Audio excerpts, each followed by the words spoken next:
the worst movies of 1985. And just a Hey, drop me a comment if you remember this.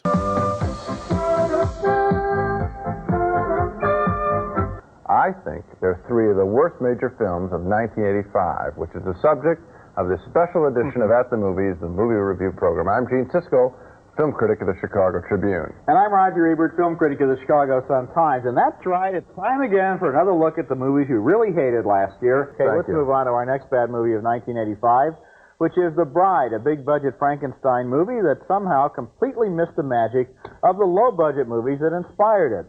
This was Jennifer Beals' first film since her big success in Flashdance, and what a disappointment as she plays the first woman created by Dr. Frankenstein.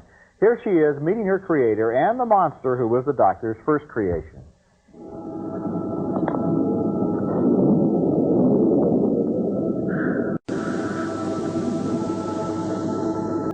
Mine.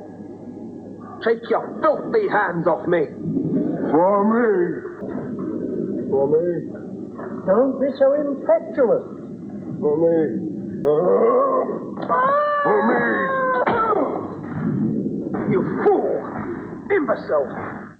I think the basic problem with The Bride was that it aimed too high. It was a very pretentious movie, slick and glossy and arty, when in fact all of the best Frankenstein movies have not been afraid to cheerfully admit that they're basically just Gothic horror romances and sometimes romantic comedies. I think the problem with this film is that this is one that tried to do very much, too much as you said. It had two stories, the Frankenstein and the creation, and the circus dwarf and the brutish guy and their little friendship, which was much more interesting than Frankenstein and the monster.